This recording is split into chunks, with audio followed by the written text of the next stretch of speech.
He simply thinks that whatever he is good. How could he be a hypocrite? And so Jarrell, if Jarrell were alive, I would send him my epigram books because I feel he would get what I was doing. But also, he's like profligate in this abundance of what he can do. Maybe I just can't do it as much as some of these writers. Yeah, maybe my use of white space is a form of self-defense. I don't know. The epigram about source amnesia. Oh yes, source amnesia. Does it come from personal experience? Source amnesia, as when you offer a sexual surprise to your lover, she asks, "Where did you learn that?" Okay, that comes because I saw the phrase somewhere, source amnesia. So now I've heard a phrase that's new to me. So then I start to think, well, how would I define it to someone? And of course, those of us who have been bachelors and have dated more than one woman at a time, you may know something of this, Victor. You did? You did? Victor, I can't believe you would do such a thing. Oh, well. So that, sometimes you actually have to be a little careful what move you introduce into what situation. I thought, I'll try to build an epigram out of this. But it starts with hearing this phrase, source amnesia, and my laughing to think, what could that possibly mean? How would I define that if someone asked me? And so I'm defining it. Source amnesia as when you offer a sexual surprise to your lover, she asks, "Where did you learn that?"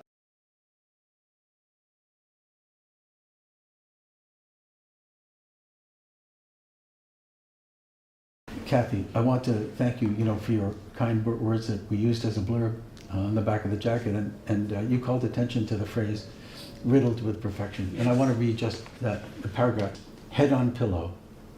It all happened for a reason, the epigrammist mutters, marveling that people can believe such things. And drifting off to sleep, he thinks, riddled with perfections, expecting when he wakes to write it down. And of course, what I was playing with was the way we know that phrase is riddled with imperfections. Oh, right? Absolutely. Yeah. I mean, riddled itself just means tattered and ragged and uncertain, right. And perfection means just the opposite. To turn the phrase around and reawakens us to the idiom, and then maybe takes us to someplace exciting and new, to be riddled with perfection. Exactly. So that was, yeah. Well, that's what I love about your writing, because just about every one of these is like a splash of cold water, because it's unexpected, it turns things around. Also they are epigrams to be read with a group. Yes. We did this the other day. There were 4 or 5 people driving to Nevada, and we read them out loud, and everybody was affected by them differently. Everyone had a different interpretation. Everyone took them in some different way. Where is the one about 2 breasts in the hand? 1957, mantra of a 13-year-old boy. A breast in the hand is worth 2 in the bra. Well, it seems very forthright and matter of fact, but it could be 2 breasts or 2 hands. And so that led to a lot of discussion. Yes. It's just every one of these opened up into individual interpretation. That's shocking. That gives it more complexity than I had imagined. Well, are you happy with people reinterpreting? Yeah. Oh, absolutely. Yeah, I'm just the vehicle of the muse, and I wasn't. And my vehicle wasn't even a van going to Nevada. No, that's wonderful. Yeah, I mean, it's true that working in such a narrow form, or a tight, constrained form, you often don't see its reverberations. If you read Bierce or Wilde or Nietzsche or any of them, there's nothing really happy about the epigram. You don't get many exclamation marks or smile faces. They seem to be a more... Yeah, Bierce was a peculiarly bitter man. And he, as I say, he erased himself. He was such an epigrammist that he shortened himself to nothing. He just disappears one day, right? But definitely that European tradition of the epigram is tart, ironic, really a form of defense of the individual against common misunderstanding or common untruth. Yeah. Yeah, hallmark sentiment. Yes. There's one that I like so much because it got said something I had to get said. Jeez, what an elusive epigram. These are harder to find than to write. Oh, that's an epigram. The hyperbolist choking, superlative stuck in the craw of his better self.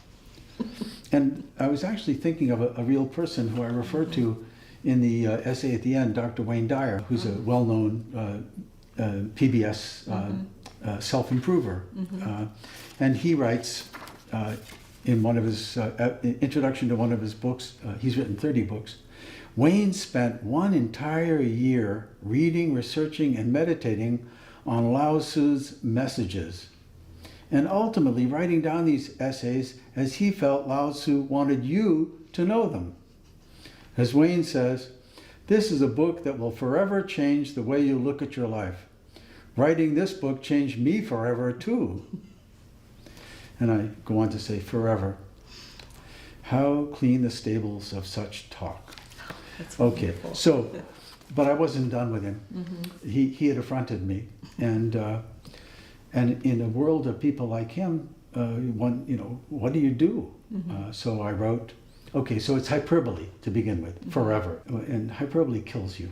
I mean, there could be a whole category called death by hyperbole. Right?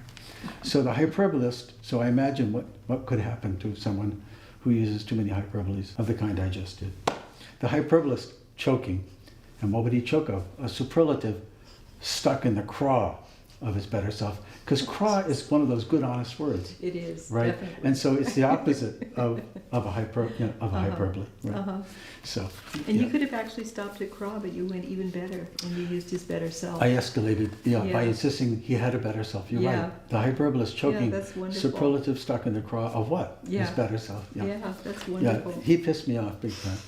Well, you actually, that was interesting, because I was going to ask you how you come to write certain epigrams, and obviously Dyer irritated you, and you then went and did this. Is that the usual? No, it's not. It's sometimes, it's often not so direct. Sometimes it's just wordplay. I hear an idiom, I'm reawakened to that. But sometimes, it is a provocation in the world, this whole New Age stuff. And the fact that New Age people and Buddhists, I might add, write so many, many books about how to improve your life forever that you want to just get out a shovel and start doing your best in the stables. I had one thought that struck me. Oh, this one right here. This one seems a little bit different. Where is right here? Not 49. Thank you. I was going to Yeah, right here. get on my Ouija board. Yeah. Most of them are concise within Yeah. themselves, but this one about the old, something's coming, 1,000, 2, 1,000, that seems like a different thought. The old, something's coming. 1,000, 2, 1,000.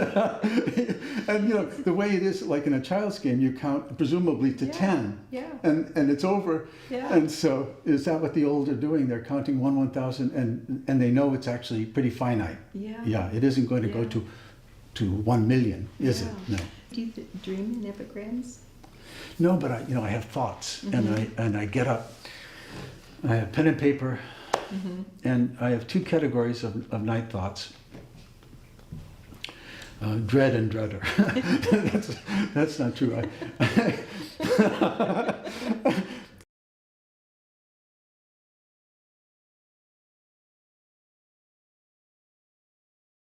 So I was really intrigued by the wordplay and the investigation to the roots of words and how words evolve.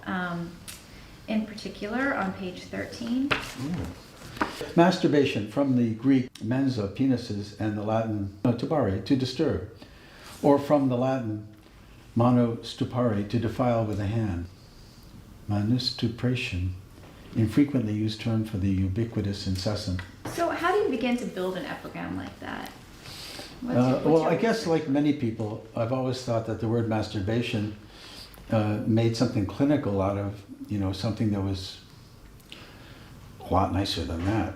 Do all languages get stuck with this Latinate term?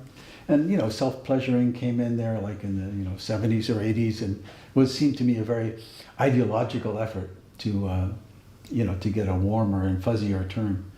So I guess the word masturbation has never ceased to sound to me too weighty for the phenomenon or too clinical for the phenomenon. Do you cross-reference different reference books, or is there one particular dictionary you turn to? The Webster's second, the big, huge thing you used to see in libraries. My mom's dictionary. That's my Bible.